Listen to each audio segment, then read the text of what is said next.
Ops 3, do you read? Ops 3, do you read? I launched myself with the radio receiver and jerked up the mouthpiece. I wiped away the film of sweat from my forehead before replying. Receiving! My throat was tight with a lump the size of a golf ball. It's good to hear your voice, comrade. You too. How are you doing? Leaning towards the porthole, I stared out into the cold void, hoping to catch some glimpse of the Soyuz capsule somewhere out there in the twinkling stars. All systems great. Amazing view of the Pacific right now. Have you managed to reach ground control yet? Comms are still down because of the solar flares, I guess. Should be back up in a couple of hours. I hope so. The lump in my throat was getting bigger, pressing against the wall of my windpipe. I swallowed, trying to make room for my next words. I get worried up here on my own. Only 7 days to go now, Boris. I'm sure you can last that long. I'll see you then. I can't wait until you get here. Talk to you soon. I put down the mouthpiece and turned back to the porthole, pressing my eyes into the great blackness, to the divine curve of the Earth's glowing horizon. Without Flight Engineer Zolobov, the station seemed very empty indeed. It was 100 cubic meters of beeping radios, flashing lights, and often blaring alarms. But silence slid beneath these thin distractions, an ever-present threat. Soon enough, I would tune out all the noises and fall into a state of uncomfortable clutching reticence. I sighed uncomfortably, suddenly extremely self-aware, and tore back from the porthole. Pulling myself through the stale air, I headed for the living area. The sliding door which led to the cramped toilet compartment was half open, and it squealed as I pushed it into the closed position, the sudden noise making me cringe. The half-hearted chuckle that spilled from my lips was a force of habit. There was no one else on the station to hear it. I had no appetite for the generic meat in my food storage cupboard. Truth be told, I hadn't eaten more than a packet of dried apricots, a couple of crackers, and some meat spread in the last 2 days. If the people back on the ground knew how little I'd eaten, they would have had me on the Soyuz and headed for re-entry in the blink of an eye. If I hadn't been out of contact with them, I might have even considered telling them, just to get off. With no appetite, I decided to call it a day. It was then a simple matter of flicking off the main cabin lights, crawling into the restraints of my sleeping compartment, and praying that the station wouldn't fall apart while I was asleep. It was warm, uncomfortably warm. The fabric of the sleeping bag clung to my skin, slick with sweat. I fumbled with the zip, my fingers slipping on the cold metal. The air in the capsule was like tar, and I swam through it with an uncomfortable lethargy. The thermometer displayed the temperature at 19.8 degrees Celsius, exactly as it had the day before, and the day before that.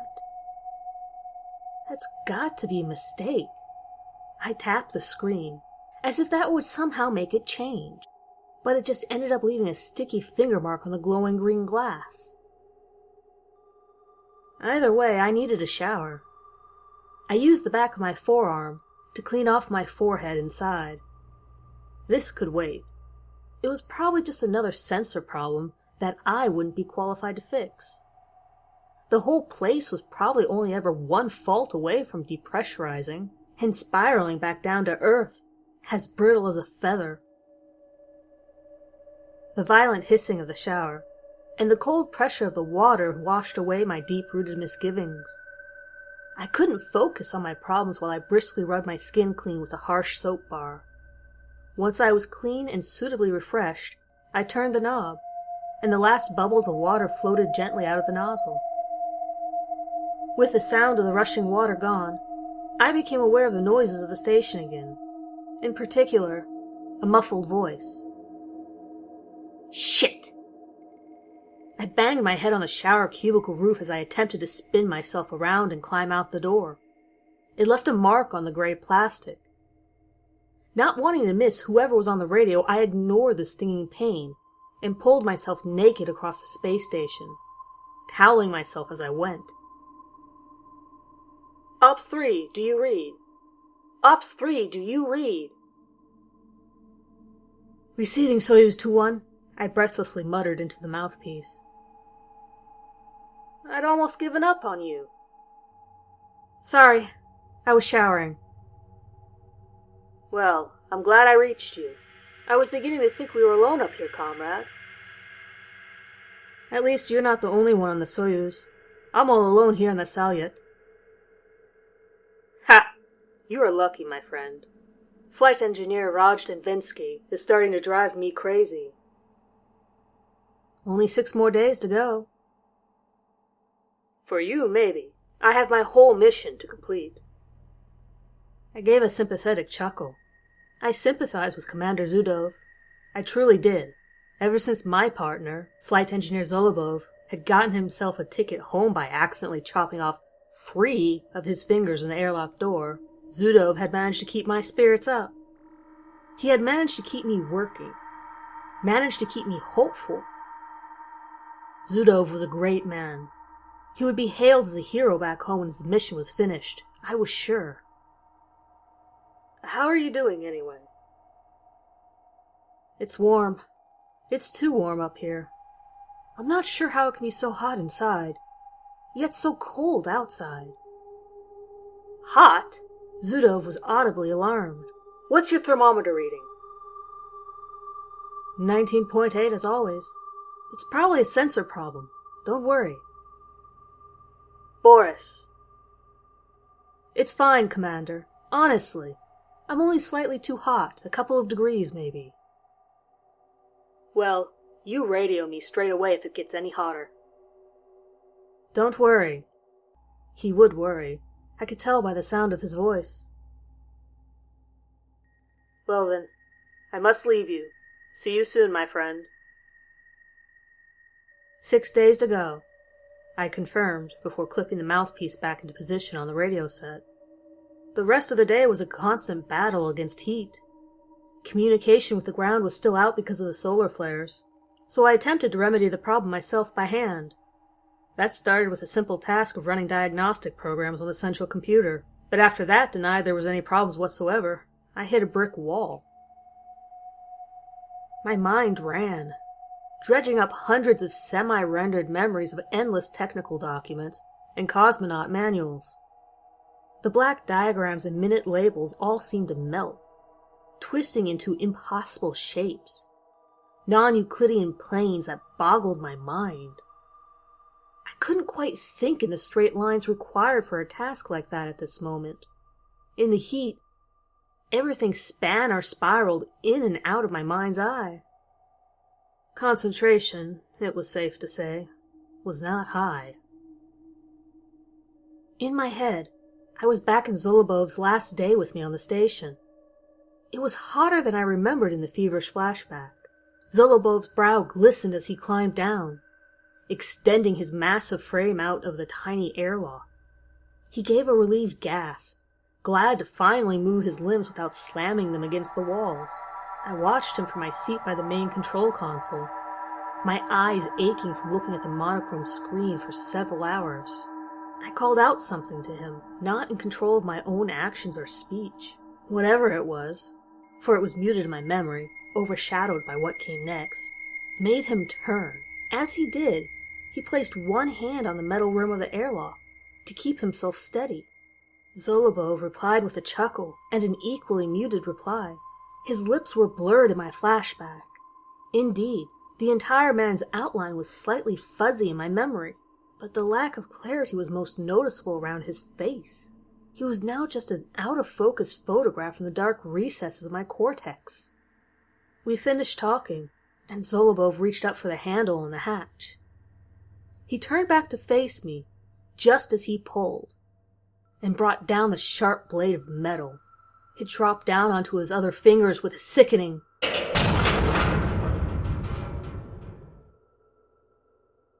The jarring blow shook me out of my recollection, jerking my head up into an upright position. I gasped for air, and my head instinctively turned to the scene of the accident.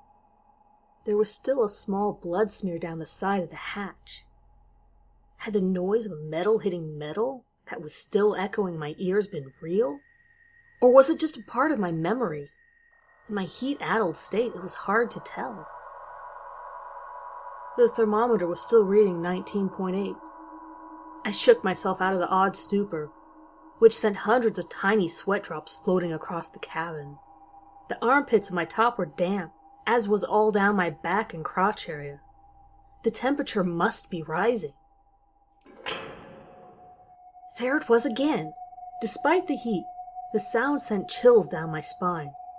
In any case, I knew it was just space junk, or the metal expanding, but it was unsettling enough for me to give the capsule a nervous once-over, before returning to my previous chain of thought. Soyuz 2-1, do you read? I picked up the radio microphone, still distracted by the glare of the main console, where the display still read 19.8 degrees Celsius. Receiving, Ops 3. Any contact with ground yet, Commander? I need to get a fix on this thermostat problem. Negative, Boris. Still nothing. Is it getting worse? I can cope, but if it persists for 2 or 3 days... I trailed off, putting down the receiver to wipe my forehead again. I could just see my reflection in the edge of the porthole, and it looked very sweaty indeed. White salt crystals stuck to my forearm in the rapidly drying sweat. Well, we'll keep trying. It'll be fixed in a couple of hours more, I'm sure of it. I hope so, or I'll have to take another shower. You're still getting a reading of 19.8? Zudov's voice carried a note of apprehension in it, even over the airwaves. Afraid so. Don't worry. We'll be back in contact with the ground soon, and they'll know what to do. I'm sure it's just a sensor problem. Something minor like that. Speak to you soon, my friend. And drink plenty of water. I will. Don't worry. I laughed. That man was acting like my mother. With Zudov no better equipped to solve the problem than I was, I relented to a policy of acceptance to the problem. If I couldn't solve it, at least I could cope with it. The heat reduced my appetite even further, but I headed to the kitchen, in hopes of forcing down some crackers and water. I rifled through the storage cupboards, looking for something that wouldn't turn my stomach, and at the lack of crackers, eventually settled on the nondescript dried beef I found in one of the white packets. It reeked of meat, an acrid, pungent stink which set my abdomen churning, but I swallowed it down nonetheless. The dried beef scent clung to the kitchen walls, even after I had finished the package. My mouth was now even drier, so I mixed up some of the powdered orange juice. It tasted nothing like orange. In fact, it was some cocktail of harsh chemicals, but it washed away the salty tang of the beef.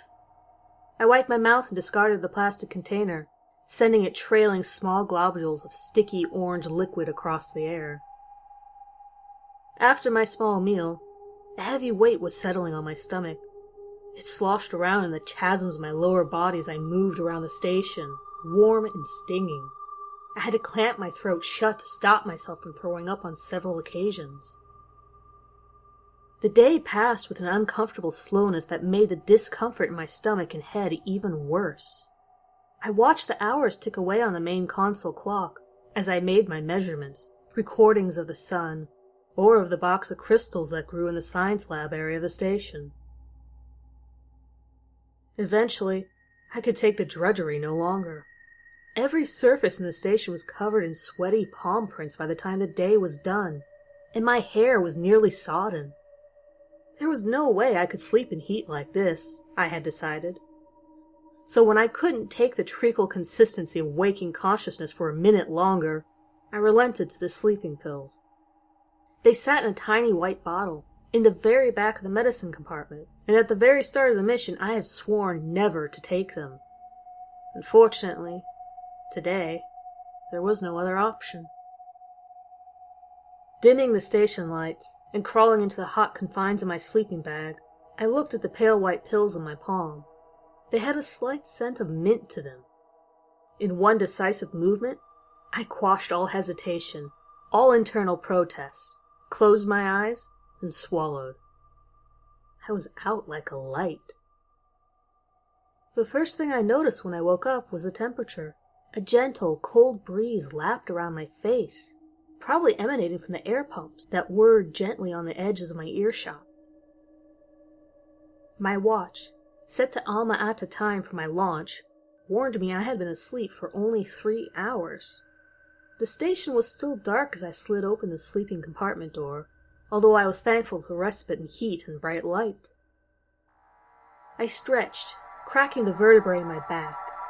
Here, in the cool dark, I no longer felt feverish or nauseous, just tired. Slowly, as my eyes adjusted, I pulled myself over towards the radio set and considered calling Soyuz 21. The air still tasted stale. The tang of sweat and dried beef hung in it even after it was recycled hundreds of times through the endless filters and pumps. Even so, there was a certain calm to the station with the lights off and the temperature down. I looked out the porthole, and even the frigid depths of the universe seemed less inhospitable. There was a gentle navy tinge to the infinite blackness, and the glow of the stars seemed less harsh.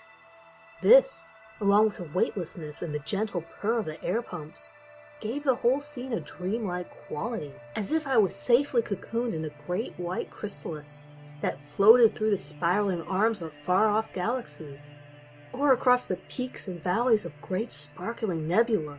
I could go wherever I wanted in this dream space, and I was safe wherever I went. All of that came to an end with the noise. Movement, almost imperceptible in the corner of my right eye. I was instantly torn from my trance and tossed back cruelly into the physical realm.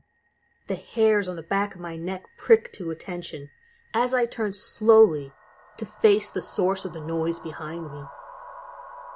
Nothing. Perhaps I had been imagining it. After all, things tend not to clatter in microgravity. They float and drift heedlessly, but never clatter. So it stands to reason it had simply been my mind playing tricks on me, manifesting noise where there was none. After all, nothing in this section of the station showed any sign of movement.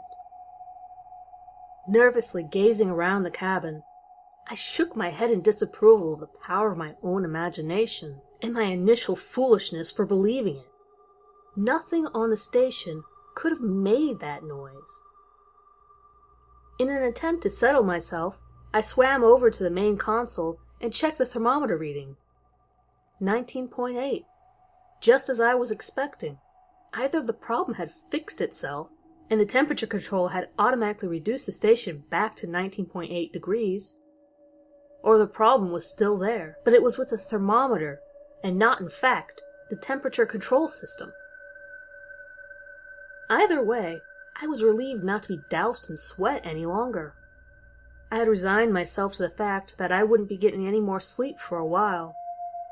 So, with a defeated sigh, I flicked on the switch for the main cabin lights.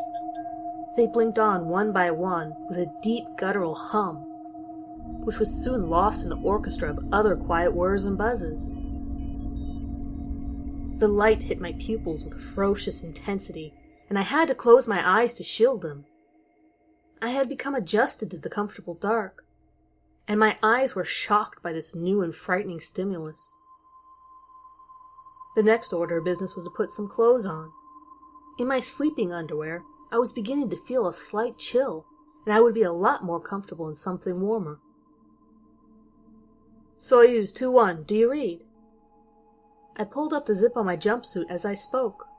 After there was no answer, I leaned closer to the radio mouthpiece, licked my lips slightly to moisten them, and tried again. Soyuz 21, do you read? Receiving, comrade. What can I do for you? The faint reply came. It was good to hear the voice of Commander Zudov again. Just wanted to tell you that the sensor problem is all cleared up, Commander. We're back at usual temperature. That's brilliant! Zudov, was clearly relieved. "I was worried for a minute there. How did you fix it?" I breathed heavily, trying to form a response. The pause must have lasted a good second or two, because Zudov transmitted again. "Boris, are you there? How did you fix the temperature problem?" I didn't do anything, I decided on eventually. It just went away on its own. Zudov wasn't pleased, clearly. "I'm glad it's back to normal again." "Well, yes. So am I. I'll talk to you soon." Zudov's voice was slightly frosty in his dismissal. "I'll look forward to it." The radio crackled with static before falling completely silent. I replaced the microphone and pushed away from the set towards the main console, with the intent of once again checking the temperature. I gave an unconvincing laugh when I saw it was still stuck at 19.8. This was becoming my new obsession. With the temperature back to normal and the pain in my stomach gone, I was convinced I'd be able to make a better job of diagnosing the problem with the heating control. Unfortunately, this wasn't the case, and I managed to spend several hours once again vainly trying to plow my way through hundreds of wiring cases and circuit boards. Eventually, though, my frontal cortex began to throb from the sheer mental exertion of the work. It was an acute pressure that punched up my brainstem, across my scalp, and out my eye sockets. At one point, it became so bad I had to let go of the manual I was reading to massage my forehead, in fear my skull would explode outwards. My vision blurred, bright red and blue patterns scarring themselves across my retinas like sheet lightning. Pins and needles crawled up my legs and arms, starting in just the extremities, then soaking upwards and inwards across my thighs and forearms. There was a rushing in my ears that drowned out most other sounds, but I just heard an odd, drawn-out croak on the edge of my audible range. It took a few seconds for me to realize that noise was sliding from my own wide-open jaws. The pain was unbearable. Every second, I felt like I was about to drown in a sea of swirling fractals. Like the dam in my mind was going to shatter open, and my entire consciousness was going to be washed away by a flood of jarring flashes. With numb hands, I flung myself from my sleeping compartment. Any second now, I knew I would pass out from the searing heat in my head, and I wanted to be in my sleeping bunk when it happened, so I didn't float around the capsule while I was out. I could barely see by the time I was in the sleeping bag, and as I fumbled for the restraints, I went. My face split apart and melted, exposing a bare skull, the hard bone peeling back like warm butter. From the chasm in the front of my head, a blinding light spilt out, heat splashing across my head. More fractures opened across my temples and the back of my scalp beneath my hair. I could see my own brain separating into regular sections like a gelatinous white clementine. Or at least, that's what it felt like. The pain was too much. I screwed closed my eyes and my mind just shut down. I awoke, staring at the plastic wall of my sleeping compartment drained. The banging in my head had subsided from the feverish dance of a several hundred strong warrior tribe in the midst of a ferocious and primal ritual, to the distant crackle of thunder above a darkened grassland, accompanied by the gentle pattering of rain. With some trepidation, I pulled at my sleeping bag and climbed out, waiting for the pain to return. But as my sweaty fingers played around with the door handle, the fear subsided, and I gingerly slid open the door, to float out into the dark station. The main lights were off, casting the living area and the flight deck into an uncomfortable darkness, thick as honey, and seeping from every joint of the spaceship walls. It was split only by the bright neon of the station clock and the main console, which sliced through the vicious black with beams of gentle, sharp green, bouncing off the walls and battling the darkness for control of the space above my head and below my feet. Another creak yawned through the capsule as I pulled myself out to the flight deck, towards the radio. It still sent shivers down my spine, despite the fact I knew it was just the metal contracting due to a drop in temperature. Soyuz 2-1, do you read? Receiving, Ops 3. The man on the other end of the radio wasn't Commander Zudov, and I hesitated when I recognized Flight Engineer Rajdensky's dry rasp. How is it going over there, Flight Engineer? I didn't like Rajdensky. It wasn't that he was particularly unpleasant. In fact, he had been mostly amicable whenever I had talked to him.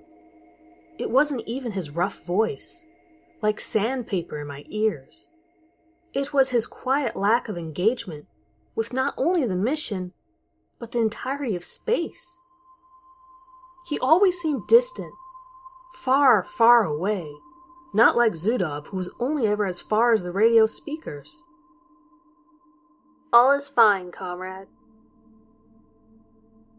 Is Commander Zudov there? He's getting some sleep at the moment. I see. Have you had any contact with the ground yet? Sorry? Have the problems with the solar flares died down? Have you reached ground on the radio communication network? Oh, yes. The solar flares, of course.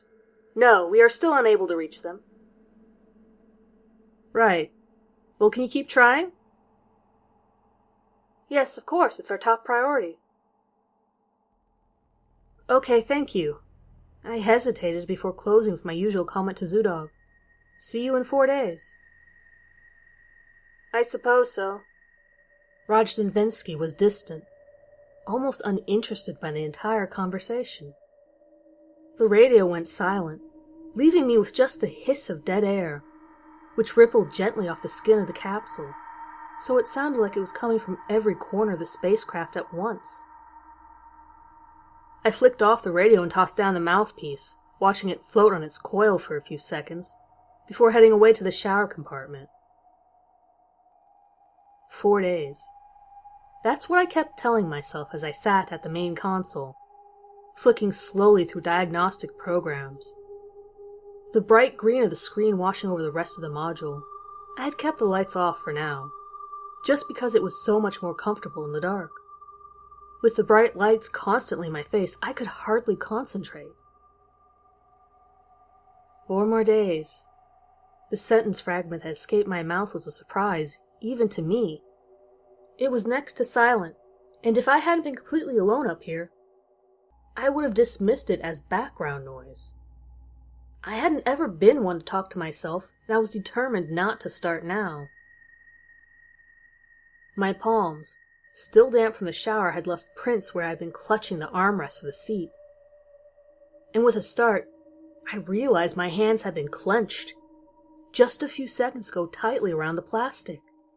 Just 4 more days. There was something off in the cabin. I could feel it now. The equilibrium was off. Something had been moved in the corner of my eye. Whirling around, I scanned the living area, suddenly aware of the slight change in the capsule. Once you live in a space for long enough, you become accustomed to every tiny detail, and even the slightest difference is like a blaring air raid siren. The medical cupboard was open, I realized. It was only slightly ajar, maybe just wide enough for me to fit my hand into, but it was noticeable enough for me to catch it on my second glance. How had it gotten open? I thought for a second, floating silently and staring at the open cupboard. It had a sliding door, so it wasn't something that could just drift open with a draft. Not that there was one up here. How long had it been like that? It was impossible for me to tell. I finally willed my body into action, done with quietly staring, and crossed over to the cupboard. Perhaps I had left it open when I got the sleeping pills out last night. My train of thought faltered. Had it been last night? Or the night before that I had taken the pills? I couldn't remember it properly. Nothing was in chronological order for me. I opened the cupboard fully and looked around. Nothing seemed out of place. Nothing had been moved. The sleeping pills were still politely hidden behind bandages and unlabeled vitamin tablets, keeping up with the fiction that I had never used them, that I could get to sleep on my own. Ops 3? I was almost asleep by the time Zudov called on the radio. My eyes barely opened to more than a slit. Ops 3, do you read? I read you, comrade. How are you doing up there? Are you well? I must have hesitated for a second too long, because Zudov was suddenly nervous. What's happened? He demanded before I could speak. Nothing. I'm fine. Don't lie to me, Commander. I can tell something is wrong. I sighed audibly, then immediately regretted it. That would be only more confirmation to Zudov about my state of mind. Commander? I've been having sleeping problems. Sleep problems? That's normal, so I hear. Weren't you briefed on that? I took the pills. The sleeping pills. You took them?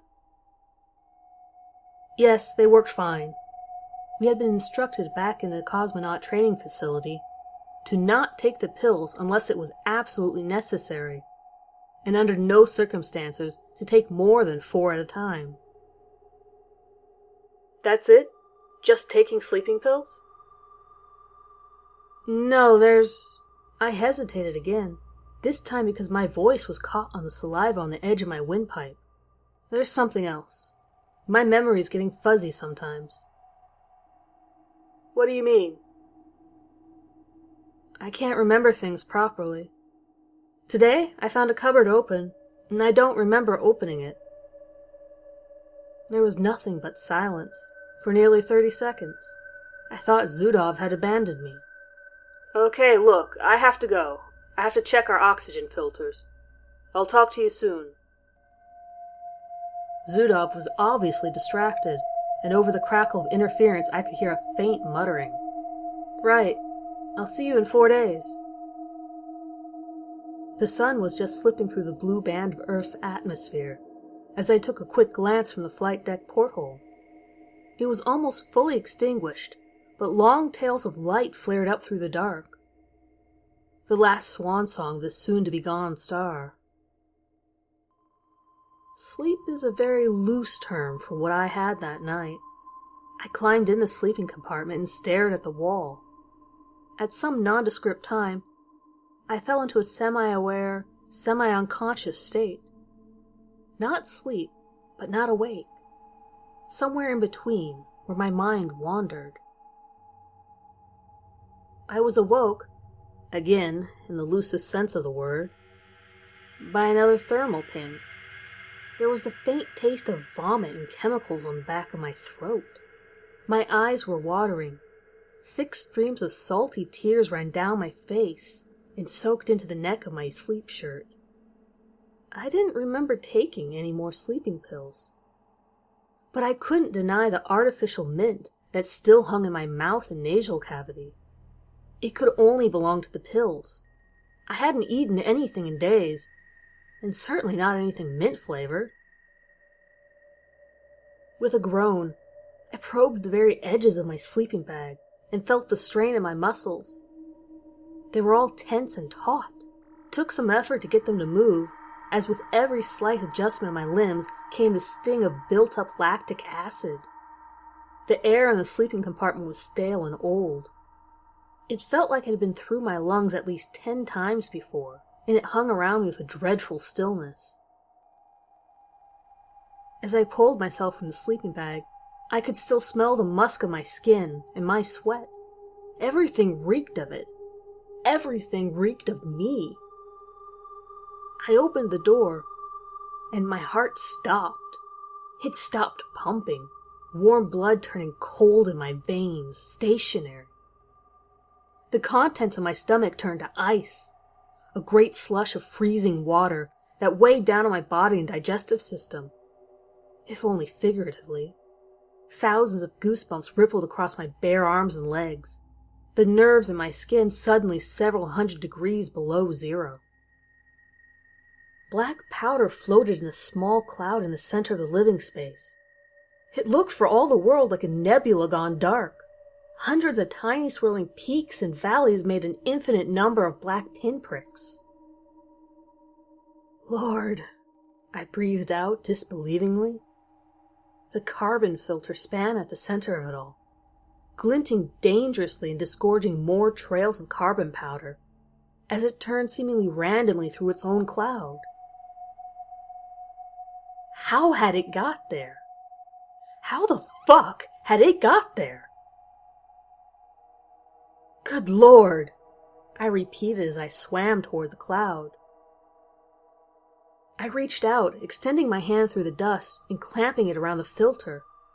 It was a small metal box, about the size of a paperback book, with an opening at one end where the carbon was leaking from.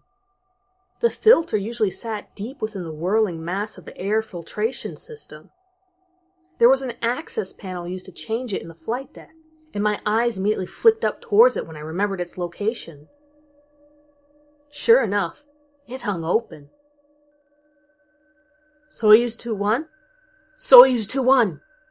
My voice into the radio was barely more than a whisper.